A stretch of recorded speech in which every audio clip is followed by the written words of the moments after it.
Hi, this is Brandy Davis. I am the HMIS trainer with Echo. This video is going to cover outreach and navigation and how that operates in our community. The Echo Outreach and Navigation team works to facilitate connection between partners, connecting our partners to the system, and creating and revising systems and pathways for street outreach to reach and house more people. So this could look like connecting the Other Ones Foundation to community health paramedics, or maybe connecting community health paramedics to Link Austin, just making sure everyone can work together as seamlessly as possible. This graph illustrates that navigation plays a huge role in our community's homeless response system. We want to focus on housing problem solving, helping them get IDs, understanding history of homelessness, connecting them to wraparound services are all also really important services beyond just the coordinated assessment. And outreach can happen anywhere along the pathway to housing. There are two types of housing navigation: housing problem solving, where there is not a programmatic housing intervention available, and then permanent supportive housing or rapid rehousing specific navigation, like a PSH packet, or maybe an outreach provider is helping with a rapid rehousing intake.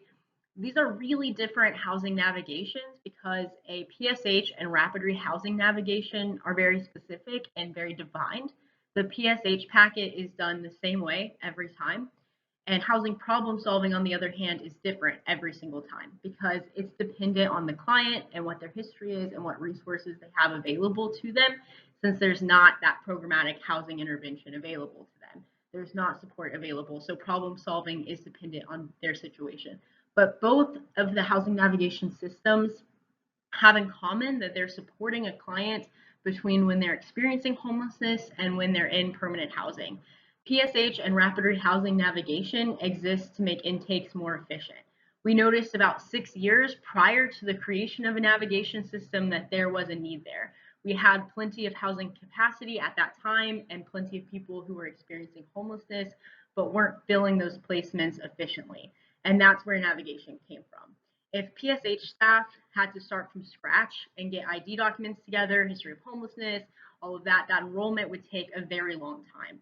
And it was clear that something needed to happen on the front end while people are waiting on the list, the housing list, to engage clients, make sure that the client's eligible for PSH, make sure that they're actually chronically homeless for a PSH program, get ID documentations ready for them. And this helps avoid programmatic delay and makes the system more efficient. And that's where navigation came from. And when we say navigators, these are community case managers or outreach workers who are intentionally working with clients on housing problem solving or on rapid rehousing or permanent supportive housing specific navigation. So specifically targeting clients in order to do some type of navigation. Now we're going to touch on housing problem solving. So what happens when a client doesn't have programmatic housing support available? These are a few of the types of navigation that can be touched on. So one is healthcare navigation. So do they have MAP?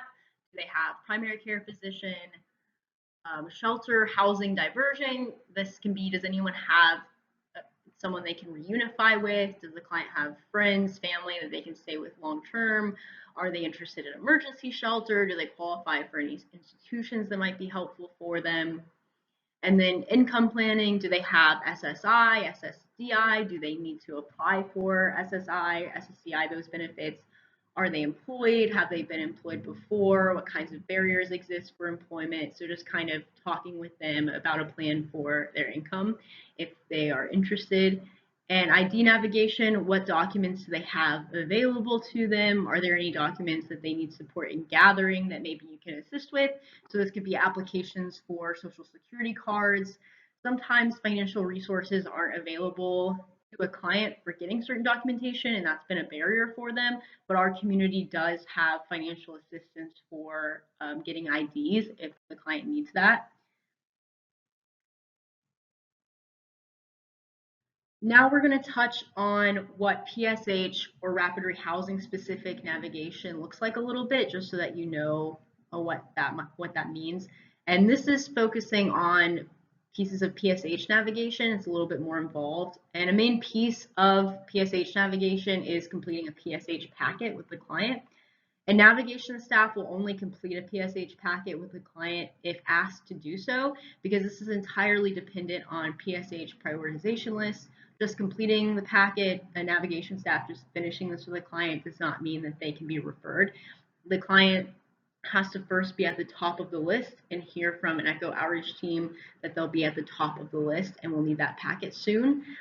Just so that you know, the required documents for that are ID, Social Security card, disability verification, or SSI award letter, chronic homelessness verification form, chronic homelessness timeline, verification of homelessness episodes, and pieces of what that looks like for verifying the homelessness episodes are shelter records, third-party homelessness verification. And this is something that specifically outreach and navigation staff complete with clients. This slide is going to be talking about the different kinds of outreach approaches in our outreach system. We have general street outreach and targeted street outreach, and most outreach is a combination of the two types. General street outreach usually has a regional focus. Outreach will visit certain campsites every week or bi-weekly and generally hold a caseload of clients they go back and visit and work with. On the other hand, targeted street outreach is guided by coordinated entry prioritization. So Link Austin does targeted street outreach, targeting clients at the top of the PSH list so that they are ready for when they're pulled for permanent supportive housing, preparing those PSH packets and whatnot. The goal is not so much about where they are regionally in the city, focusing north or south. This kind of outreach, it's more about finding a particular client because they are on a particular housing list and getting those specific tasks done with them. In our system, we have two different kinds of outreach requests. Submitting a request requesting 30 days of outreach support for clients who are out of contact, missing, disengaged from services, or declining services. These can go one of two ways, either BOLO, which is to be on the lookout for clients out of contact or unable to be found, or engagement for clients refusing or repeatedly disengaging from services. Now we'll cover the difference between a BOLO request and a navigation request. There is an outreach form to complete to request BOLO or engagement. BOLO requests work to reach clients and reconnect them to services. Engagement requests are attempting to engage clients for housing services or assist them in making last chance appointments. So sometimes agencies are able to get clients in an appointment. So sometimes this piece is problem solving with the client over the 30 days to see how we can help them make sure they make that appointment. And so that's something that outreach staff sometimes do with clients. Names of both BOLO and engagement clients are sent out weekly in a list to community providers. The purpose of that is to get those clients' names in front of outreach providers so that if someone is out doing, say, street med, maybe they see a client, let's say Joe, and knows he's on BOLO, then we would want that staff to find Joe again and get him reconnected with the housing program before those 30 days are up. Clients are active on both BOLO and engagement for 30 days. The first 30 days are the most important no matter what.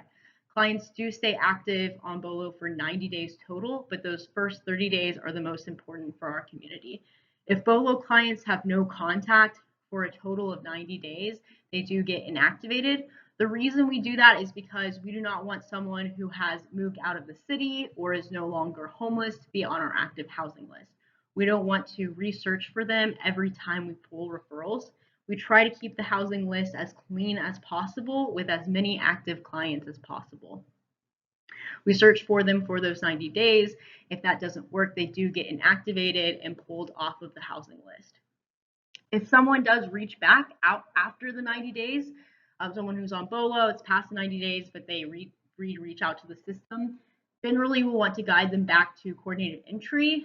Or if someone is working with a client, they've been out for say 100 days, but then they reconnect and the staff there sees that the person's assessment is not that old, but the staff is seeing they're inactive. They want to notify us that they're back in contact. There are some instances where they don't need reassessment, so we can go into HMIS and take them off inactive and reactivate their housing referrals. That is just an understanding of if their coordinated entry is old, do they need a new one, or just it's an issue of their back and they're still waiting on housing services. On engagement, that request is 30 days, that's it. Engagement clients take quite a bit more staff capacity because these clients, it's not just that we're looking for them, we know where they are, we have contact with them, but they're not engaging for some reason in services. Maybe it's a misunderstanding about the program, so have conversations around that. Maybe it's not the right time for them, not going to work with their schedule. So, but these requests require more staff investment over 30 days, so they aren't extended.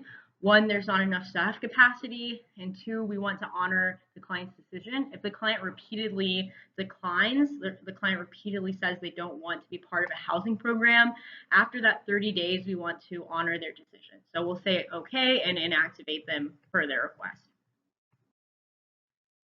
So that concludes the overview of how outreach and navigation functions in our community and the different pieces of it. You can always reach out to us if you have any questions about outreach and navigation. Thank you.